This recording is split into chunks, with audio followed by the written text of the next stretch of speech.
In the last lesson, I stated that this video would be focused on preparing the Jessica rig and the Maya M4Y4 robot for animation.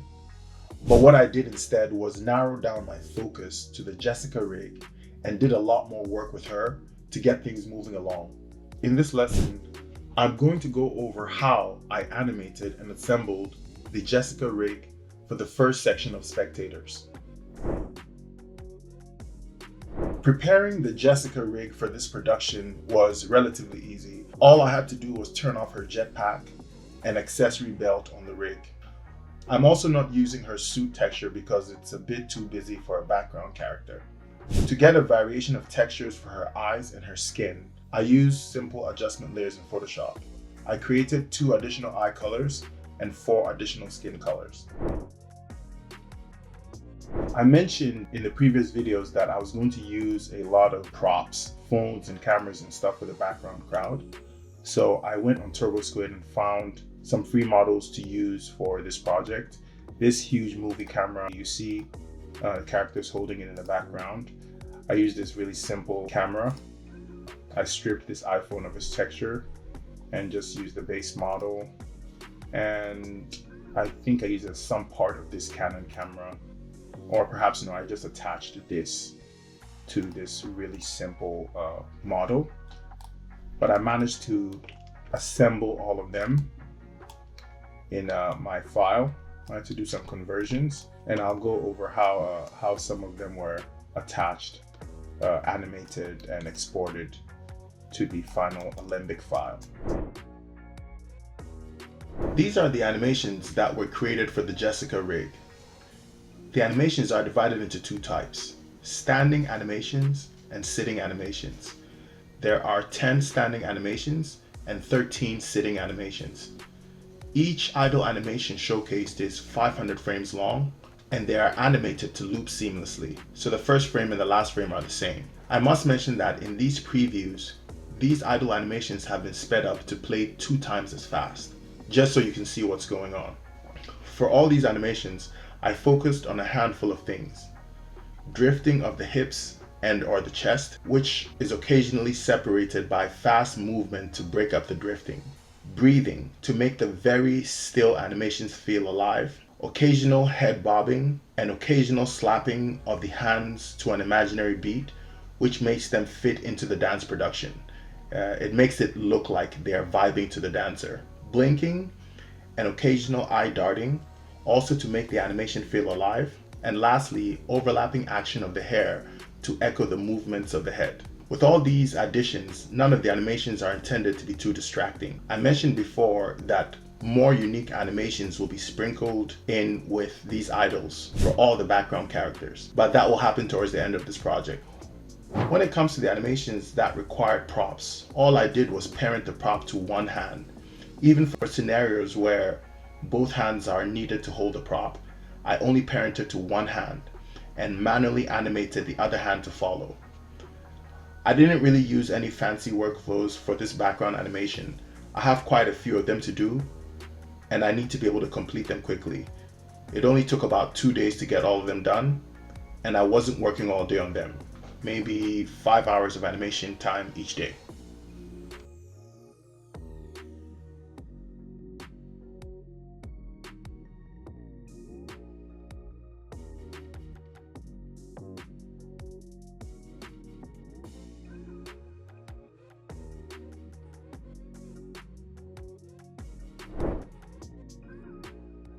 For the rest of this lesson, I'm going to show how I used Mesh to assemble the crowd. Because I have crouching and standing animations, I have to use 2 different Mesh systems. I do want to mention that each of those Mesh systems is comprised of 2 nested Mesh systems. This technique I'm about to show you is not mine, but the person I learned it from seems to have disappeared from YouTube. When he shows back up, I will forward you to his video so you can see the application of this technique the way he intended to share it. Each animation showcase was created in a unique file. All the animations were exported to Alembic format and re-imported into what is now my final background file. As I mentioned about 2 lessons ago when I shared the production workflow, This background file will receive all the background characters. I later made an amendment about using FBX for some of the crowd, but I have discarded that idea because using FBX animation in a mesh system is very expensive. I showcased that in the last lesson and spoke a little bit about the results. So once the alembics were imported, I set up my eye and skin texture variations on respective materials and applied them to the various alembic imports to get varied results. I then created a palette of green materials that match the background banners that this section of the crowd of spectators are going to be in front of, and then applied the various colors to the limbs of the alembic imports to get varied results. Over the course of this project, this background file will receive updates of the main character animation so that I can see how the final crowd is working with the final animation from a rendering perspective and also from an animation perspective. For the most part, I will reserve doing any major finalizations to the crowd until I have the final animation in this background file to make an assessment of how everything is working together. But for now, let's get to the mesh technique used to assemble this crowd. The standing version of this crowd is complete, but I'm going to show you how I use the very same technique to create the crouching version of this crowd. All right, I'm going to get started showing this technique. I'm going to use it, as I mentioned, to populate the seated or crouched version of this crowd. So as I said before, this technique was available on YouTube. I can't remember the guy's name, but it looks like he took the video down. So I can't reference you to the video, but I'll go over the steps. And when he does come back on YouTube, I will forward to his video. All right, so the first thing I'm going to do is create a locationing system. Like this little shape that you see here is a locationing system that helps to orient this crowd and have them looking in the correct direction. So to do it, I'm just going to create a polygon plane, and I'm going to zoom in, and I'm going to reduce the sides so I have nothing. And the next thing I'm going to do is select the edge. So I'll select the edge, make sure I turn off self-selection and make it shaped like a triangle, because this is going to be an orienter. This is going to help to let us know where the crowd is pointing. Next thing I'm going to do is shade it with a surface shader. I'm going to shade it differently from the one I used for the standing crowd. So I'm going to right click, assign a surface shader to it, and look at the name of the previous one.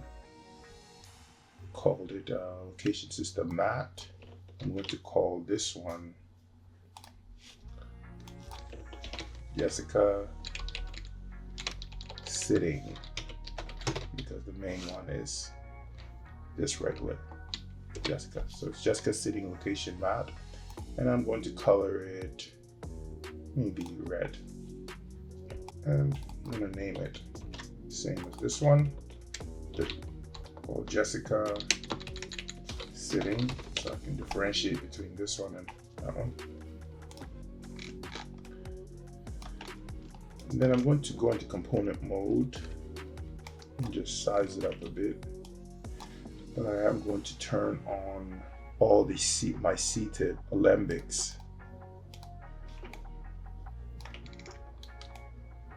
And I might have made a mistake. I want it to point forward. So I'm going to grab this and make sure I have it pointing forward in the Z. Yeah. I'm populating her here, but I have to remember that this is the scene front. So I want to make sure that this locationing system is oriented correctly with the animation. I'm going to size it up so I can identify it a lot better.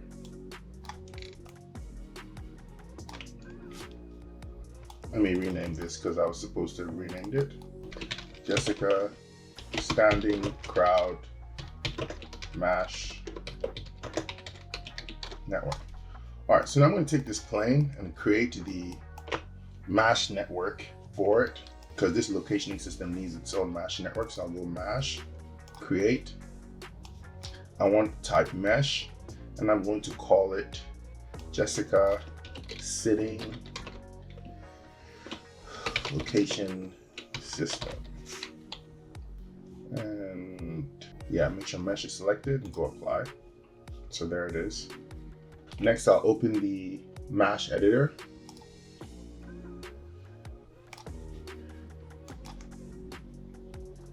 And select the distribute node for this newly created mesh network. And I'll set the number of points to 0 because we're going to use a placer node to position them in their region. Next thing I'm going to do is create the surface that I'm going to use to position the seated crowd. Now this over here was the surface. Let me show it. This was the surface I used to position the standing crowd. So most of them are standing on the bleachers. So I just created a singular surface of the top part of the bleacher and the floor. Now for the ones just seated on the floor, I just need this plane. All right, so I'm going to duplicate this, Shift P to get it out of here. Double click on the faces and go select inverse so I can delete the bleachers. I don't need them. And I'm also going to hide that here, the one for the standing, so we can see the one for the crouched. So now this surface is what I'm going to use to place the crouched crowd. So I'm going to call this surface sitting. So Jessica sitting crowd placement surface. All right, so once that surface is done, it's time to add a placer node to this location system. So I'm going to click on the mesh network and add a placer. Select the location system and go to the placer. So I'm going to grab the add brush of the placer. And I'm going to start clicking where I want to place these seated instances. So for some reason, you have to double click on it to activate it. I don't know why it behaves like that.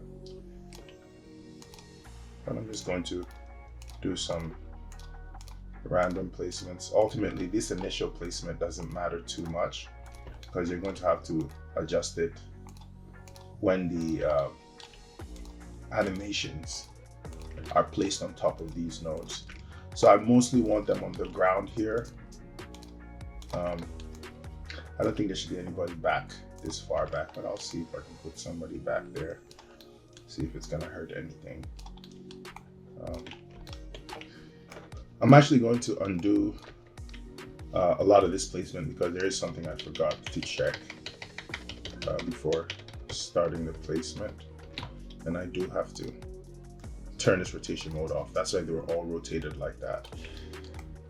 I'll increase the brush size just a little bit and do this again. Come and just start placing these guys in random positions.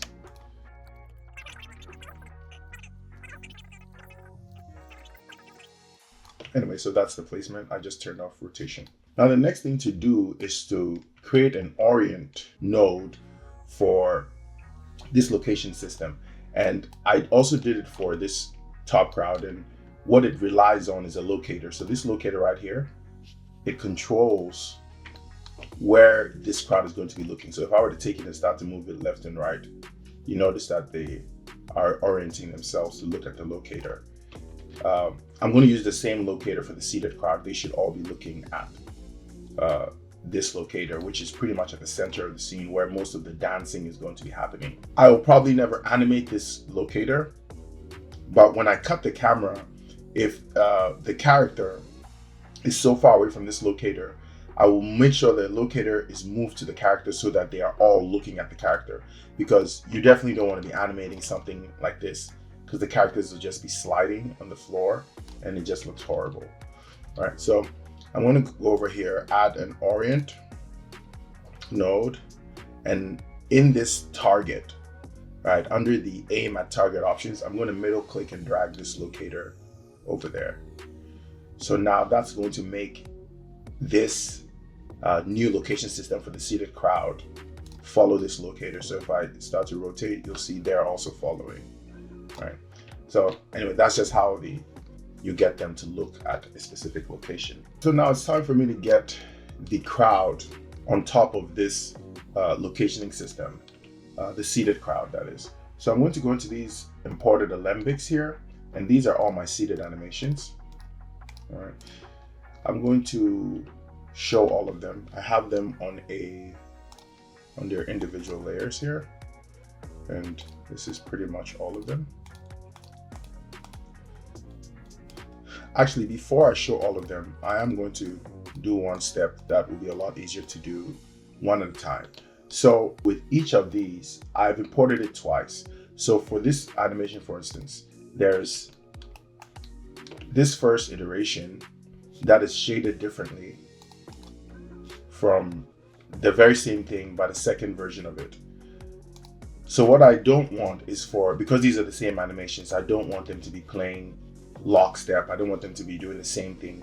So I do need to offset one of them. For every single one of these where you see a version 1 and a version 2, I'm going to offset the version 2 about 100 frames so that I don't have just the repeating animation for the two different versions. So to do that, I'm first going to tear off this channel editor. I'm going to put it over here to the side. And I'm going to go into the attribute editor. And with each and every one of these, starting with the top here at M2, I'm going to go into the alembic, and I can just get to that by selecting any of the geometries. So I'll go to the alembic node, and I definitely want to turn on loop. I want to turn on loop for all of them, but I'm going to offset this by 100. All right, so you can see the little shift there. And I'll go to the next one, and I don't want to offset this one, I just loop it. And I'll go to the next crouching animation. And for this one, I want to do both. I want to turn on loop and I want to offset it by 100. And for its first version, I'm simply just going to turn on loop. So I'm going to go down and do this for all of them. I'll make sure all the version 2s have an offset of 100 and that all these animations have loop turned on for them. And I'll come back when it's all done.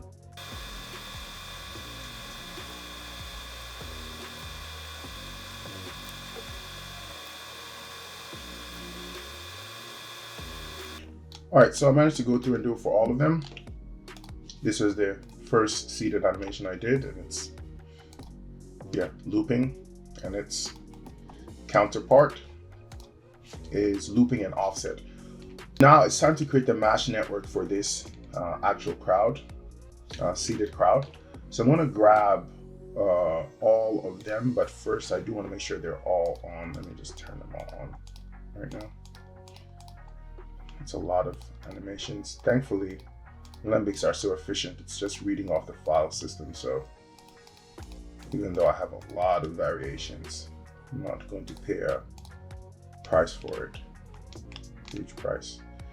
So that should be all the seated animations now showing. Okay, so I'm going to grab all of them, all the seated animations. Go to my mesh, create mesh network. This time I want an instancer, and I'm going to name it accordingly. I'm going to call it Jessica Sitting Crowd because I called the original just Jessica Crowd. So with instancer checked, I'm going to go apply and close. Okay, so that should create my mesh network for all the seated. So the next step is to go to my crowd, newly created crowd, mesh network, go to the distribute node, change it to mesh, and then middle click and drag my repro mesh for the locationing system into this input mesh section. So this is the repro node right there, and the middle click and drag it over there. So that's now placed the first instance or the first ID of the animation on the surfaces. And he does mention that right after doing this, you do want to set this to face center. So it puts it right in the center of the face. And this is another reason why he also encourages to only use one component or one face. All right, and then the next thing I have to do is count. I should know the number of animations I have, but I do want to count them over here. I have 1, 2, 3, 4, 5, 6, 22, 23, 24, 25, 26. Wow, it looked like it.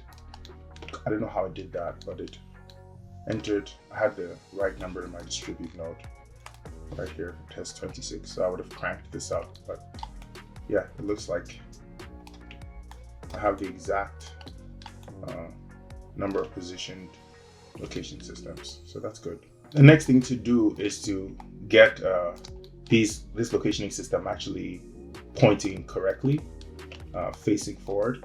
I'm going to grab the original source plane, which is right there. I'm going to go to vertices. Should have known that would happen.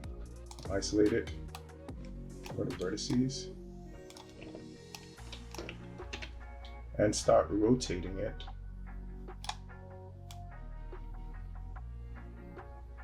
Until the characters are looking forward. And I think that's what I'm looking for. I don't know why I have this one over here. I must have placed this one by mistake. I'm going to go to my locationing system, go to the placer node, double click delete, and hope this thing works.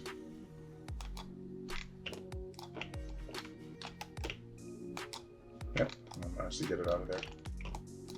Okay, so now they're all pointing forward. Now it's time to get all the animations to show, and to do that I need an ID node for my crowd. So I'm going to come over here to this crowd and add an ID node, and it's already set to 26, so that's good, because that's the number of animations we have, and that's them. That's all the different animations, and people aren't clashing as badly as I thought. But I'm going to change this to random so that I can play with the seed if I see a repeated animation at the same place. All right, so this looks a lot sparser than I thought. So what I'm going to do is actually go back to my locationing system, go to my placer node, and I'm going to click add, and I'm going to start adding some more of these in these open areas. And I am going to have to increase my distribute node now that I'm increasing the number of positions. Yeah, this looks pretty cool. I think that's enough as far as how sparse it is. Maybe I can add one here and there. All right, so I'm going to go to my distribute node over here, and I have to start increasing this so that they can start filling in.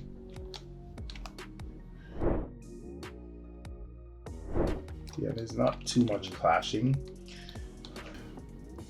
Yeah, something like this is not good, and it would have been easy to fix it with the placer node, but it's something I can't seem to get to work. So when I see clashing like this, where they're flush with each other, I end up having to delete and reposition.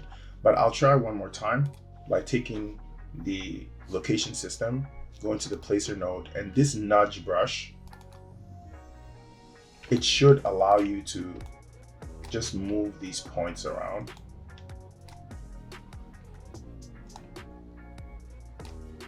Yeah, but I can't get it to work. I don't know. I did get it to work once. I remember doing something. I don't know if it was wiggling.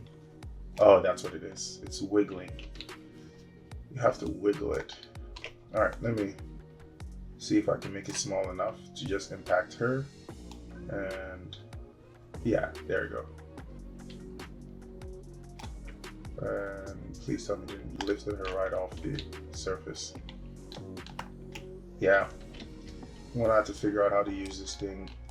Yeah, it's a bit hard to deal with. So anyway, what I like to do is just delete and then reposition. So I'll take her and delete. Okay, and then I'll just reposition her here, and it will pick another one, but there's less clashing now. But what I do not like is when this happens. As many as I have, the chances of two ending up at the same place is unlikely, but it does end up happening. So to fix that, That's what that random seed value is. I could take this and change it, but if I do change it, it'll seed everything and it'll repopulate. So this is something you probably want to start playing with and look to make sure that there's not too much repetition. And then you can proceed from there. Let me go back to 1, 2. Let me try this again. So I'll take the delete. And so for there, okay, so it deletes it. And I can just place another, and thankfully it puts one with a different ID over there. Yeah, so this is my result. I'm starting to see that, like here for instance, this is horrible how there's so many of the same one here, and it in fact isn't. It looks like it's duplicate, but this is an example of me making a mistake here and shading these two too similar. So this would be a good time to go look for this one. Let me see if I can find out which one it is. Try to find that one. It's the one standing with her hands behind her back.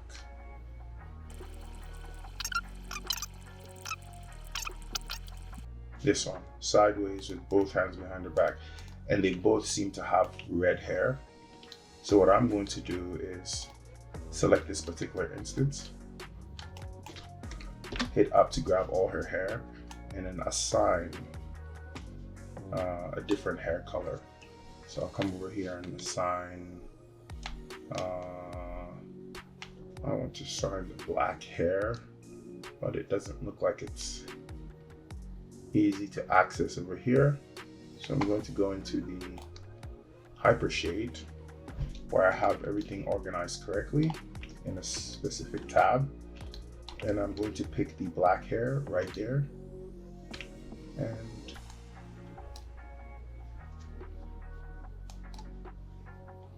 assign it. And I'm also going to make sure I assign it to her eyebrows and her eyes. All right, so if I go back and I look, it's really weird.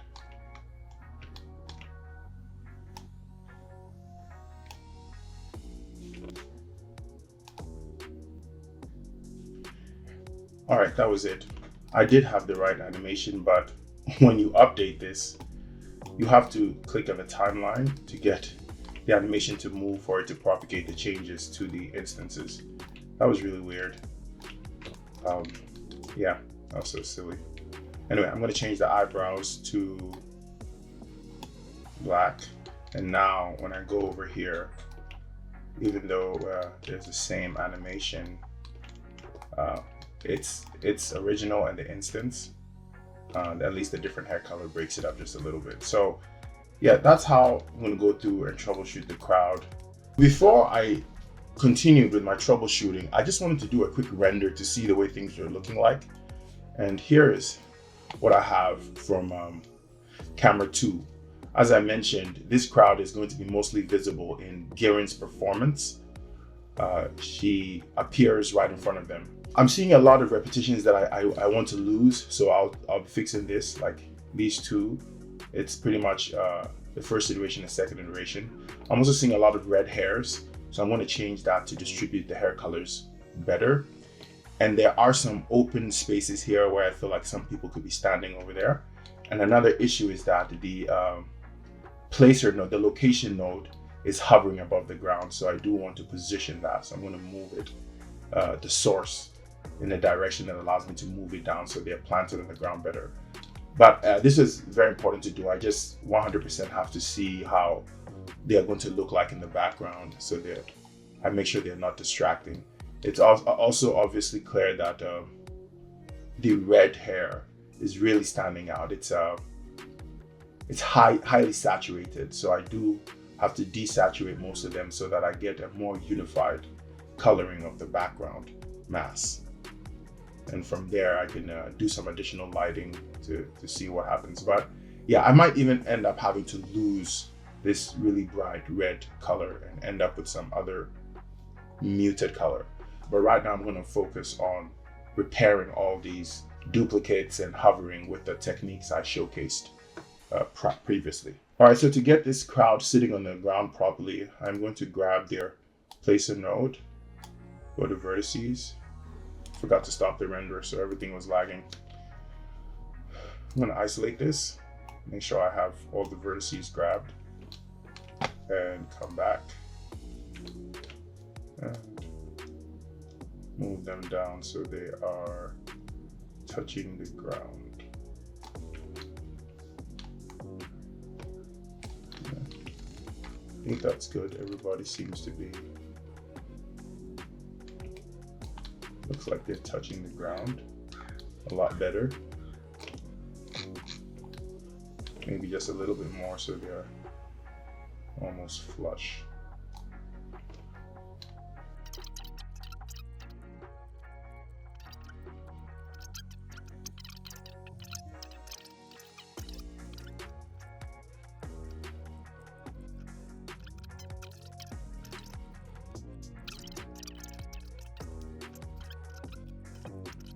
So I'm going to keep inspecting, and I'll come back when I've done all the troubleshooting and I have the exact final standing crowd that I want. After a fair amount of troubleshooting, I think I have something that's acceptable.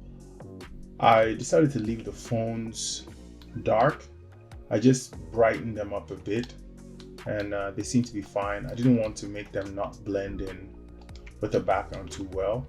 And I also did change the color of these screens to a wider color because they were just looking dark. But this is the render, and for now I'm happy with this. I did change colors and did a lot of desaturation of the really orange hair, and it looks more uniform now. Everything seems to be working. I have this light to dark transition thing going on here, which I think will work really well since the character is performing in the center. It's nice to see that right behind her is a lot darker because the stage lights are illuminating the outskirts more because of the way I positioned them. But that's really cool because it allows you to look on the furthest extremes of this particular shot and see the crowd and see what they're about, and then immediately, because of what they're looking at, your attention is drawn to the performer because they're all directed at her. Ultimately, I'm going to have to wait till my final animation comes in to see if any additional changes are required, because this is just a proxy, so I don't know what other changes I might do with the animation. And another thing I did to make them all be directed properly is, as I mentioned, I changed the location of this locator. This locator is going to be constantly changed and based off of the shot. So depending on what shot cam I'm looking through, I'm going to make sure I position it to make sure that the crowds are looking at the correct place. I'm going to show you a little bit of a play blast that I did and a little test I did to ensure that they were always looking at her. I'm going to play the play blast for you and show you what's happening. When I hit play, so all the animations are happening in the background. But as you can see in the foreground, there's a lot of sliding, and this was an attempt to try to make them keep up with her. So that's going to be a problem specifically for her because she moves a lot. All the other performers perform in one spot, but Girin is moving. So that forced me in Maya to key this locator at the various positions, right, to make sure that they're always pointing at her. But I think that's something I'm going to have to sacrifice. I'm going to have to leave it in location. The other thing too is that for the real render, it's really dark, so I didn't think it would matter, but that is an awful lot of sliding. I'm really going to have to let that go. So I'll just delete the keys from here.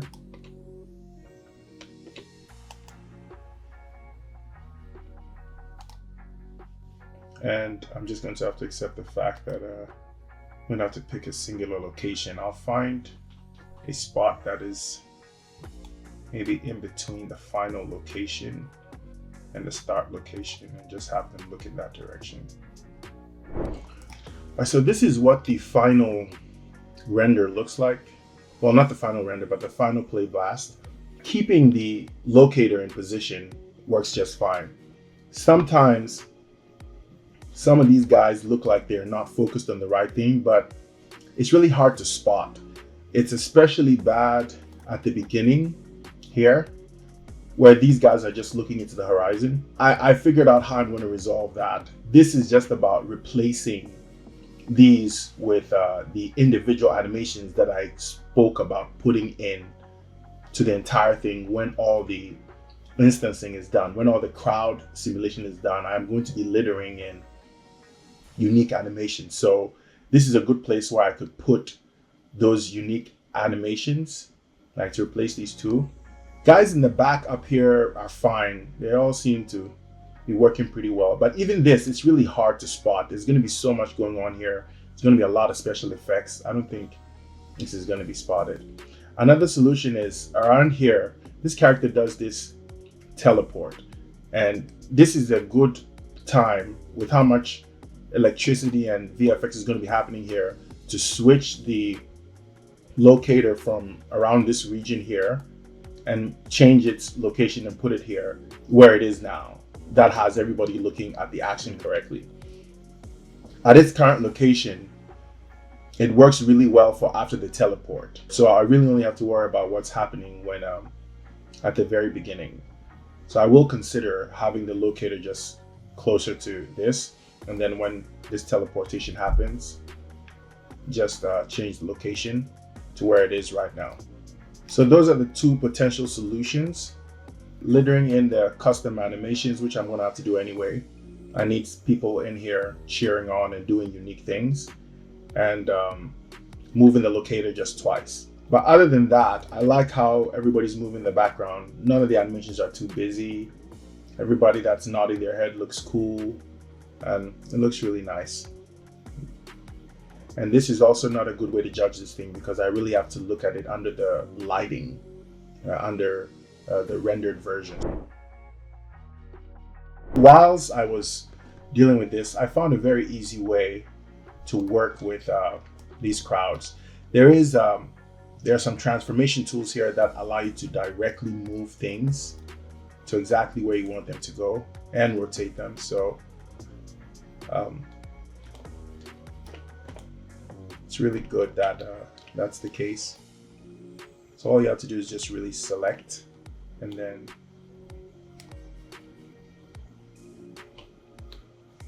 just make a manual move. I seem to have selected 2. I just want 1. Yeah, that one. Yeah.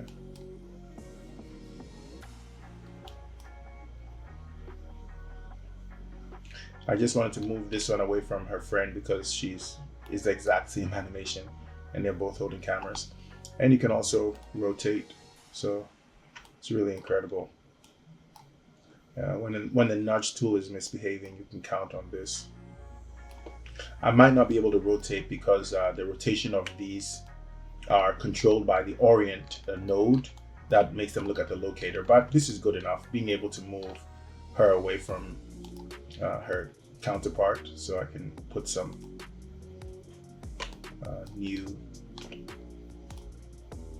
stuff in here.